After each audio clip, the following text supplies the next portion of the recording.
Hi everyone, it's Saturday night, and it's April 11th, 2020, and we're in the middle of a pandemic. And the letters are piling up, and I'm getting to them right now.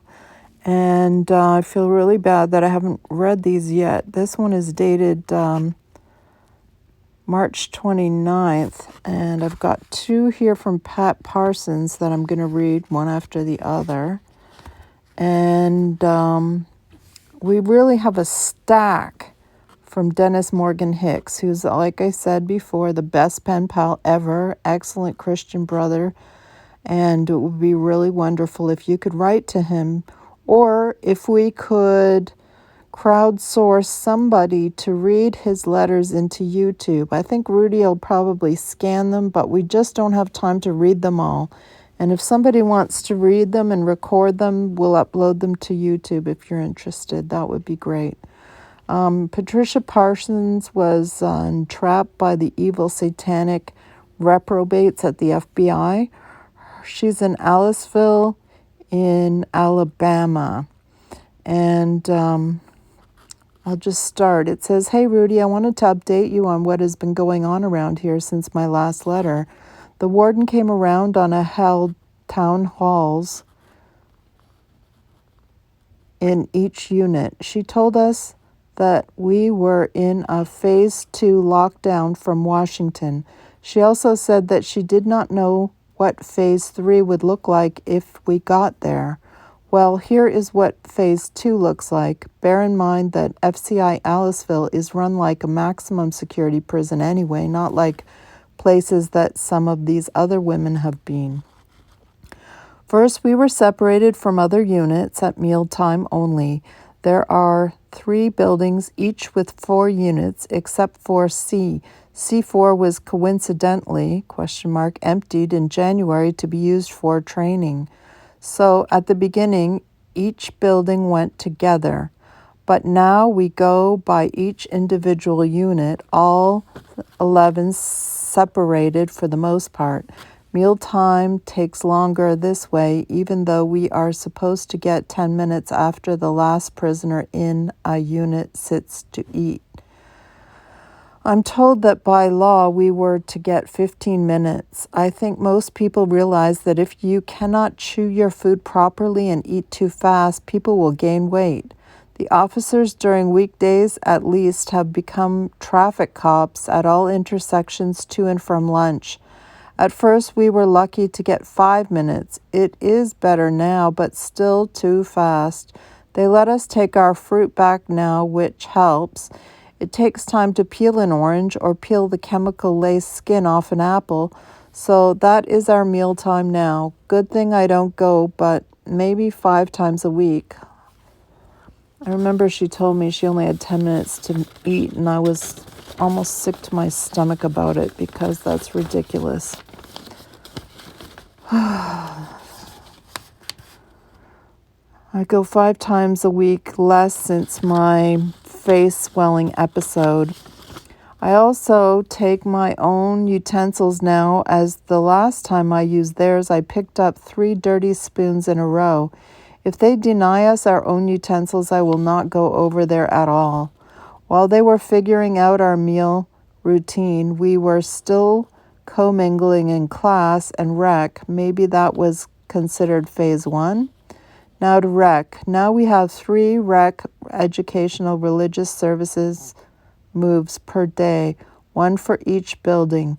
Rec was the second routine changed. They at least follow the posted schedule for A, B, or C units. One of the questions asked at the warden's town hall is, could they post our schedules? And she did post it. The meal rotation is rarely followed. A units are usually last, C usually first, so at least we know when we can go out morning, afternoon, evening, and can be prepared for the move if we are going out. First, education and religious services were not separated, so really what was the point of the other separations? I heard on the news that it was airborne, not transmitted through eating with someone. After all, you should see how close we have to sit at the new tables we have, and we have to sit next to each other. No seats skipped. Anyway, next the moves became rec and education. Now, as I said earlier, they are rec, education, religious services, but still that left medical services, insulin line, pill line, medication pickup, sick call outs, etc., with all units mixed. Now sometimes they will call by unit for the previous mentioned medical services, but sometimes they will call all units. Say over to insulin line. I feel like I'm living in a big government experiment, and as usual with government, no one is on the same page. Okay, back to the town hall. Someone asked about what if it was brought in here. We were told that there were a few areas they could set up as quarantine areas. Well, I immediately thought of C4. Remember, it was emptied in January? Did they know before that something like this was on the way? Here's the problem. C4 is upstairs of C2, and unless they sealed the vents run the height of the 4 floors, not a sound quarantine. So surprisingly, we received a bus of prisoners on Thursday, the 26th of March, and guess where they house them? They will be in C4 for 2 weeks. It would have made more sense to move the SHU people to C4 and put the new arrivals in the SHU for quarantine, would it not? Another question asked at the town hall, as has been stated, we are isolated. Are the officers coming in and out of here being tested? Answer, they have to fill out a questionnaire every time they come back to work about their health. But no, they are not being tested as there are not enough tests and the FBOP has none. NONE. I can understand that, but I do believe some women are really scared by what they are hearing about the outside. I'm sure it's on television. That's all the news they get. And to make matters worse, when we were unlocked, I think it was Friday morning, maybe Thursday, we found an officer wearing a mask and gloves.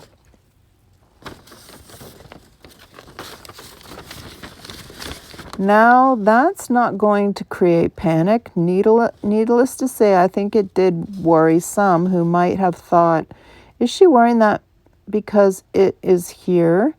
Me, I thought she must be a germaphobe, a bit dramatic. So now we wait with our new schedules to see how this thing plays out in the outside world. I, for one, will put my hands and faith in God. If he is ready to call me home, then I am ready to be called. It is as far better place that I could go. God bless and walk sacred. Pat Parsons. Can you imagine being in that hellhole? Here's a number 2 letter. Hey, Erin, I wanted to send you a few bookmarks. I figure you would not be approved for a visit, and we can only send items, crafts, to those listed on our visitation list. I hope you enjoy them. I also included some pictures of a couple of other items that I have done.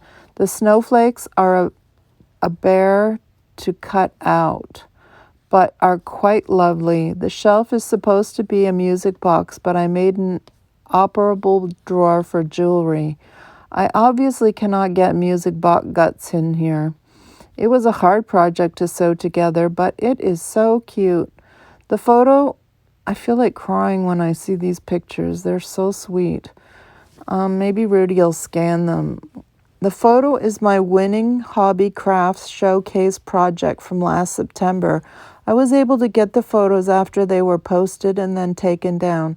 I wanted to ask you if you could please scan and send me an 8x11 color copy and send the photo to Cleet. This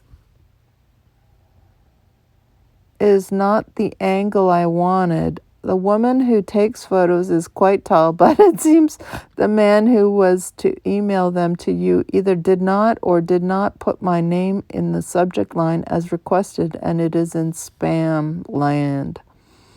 See the big mouth birds? I had to figure out a way to make the fluffy feathers around the owl's eyes and make the blue bird. I really appreciate her crafts, and these bookmarks are beautiful. She's sent 2 crosses and a heart for my Bible. I'll be using those.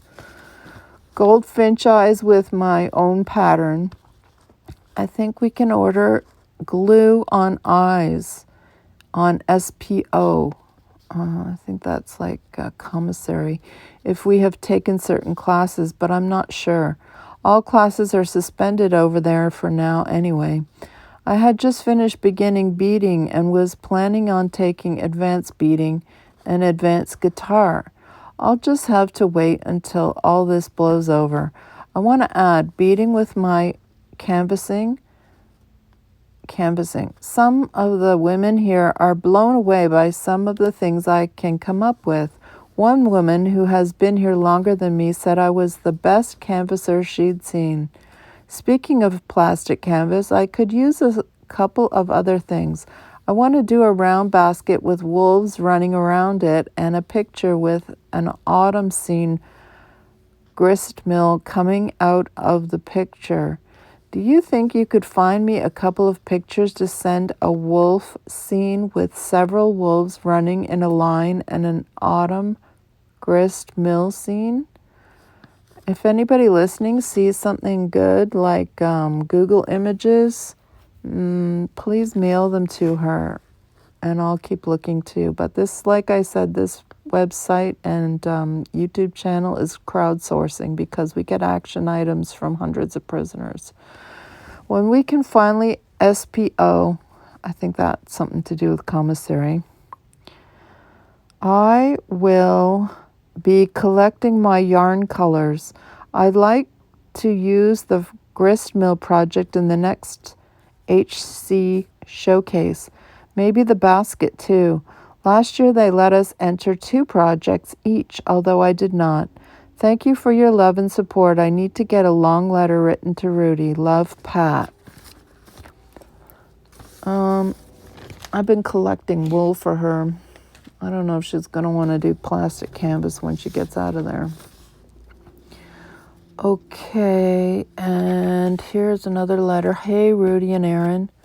I hope and pray that you and your loved ones are safe in these dangerous times. I do not pay close attention to the news because I do not know what is true and what is not. That's good. Cleet says it is bad out there. Other women here say that it is bad and everything is shut down. One woman, a veteran, said something about shoot-to-kill orders for anyone that steps outside their home. I did not hear where she was talking about. I think that's Kentucky. They're going to take license plates this weekend for people going to church on Easter Sunday. It just sounds like to me that what people have been saying would happen has come to fruition. I do not know what they may try to do to us in here, i.e. force vaccinations if they find one. We already know how they treated Mike about the TB test. Please take care of yourselves. Love, Pat. Yeah, they punched Mike in the mouth to make him do the TB shot or test. I'm not sure if it was a test or a shot, but yeah. These are beautiful plastic canvas crosses. There's 2 and a heart, and I will always treasure them. One is green and white. The heart is pink, and the other one is green. I'm not sure which one she wants me to send to Cleet. She didn't say. Cleet is Mike's mom. She's a big supporter and prayer warrior. Next, we have another letter from Pat dated April 1st. So this is a couple of days after the first one. It starts out and says,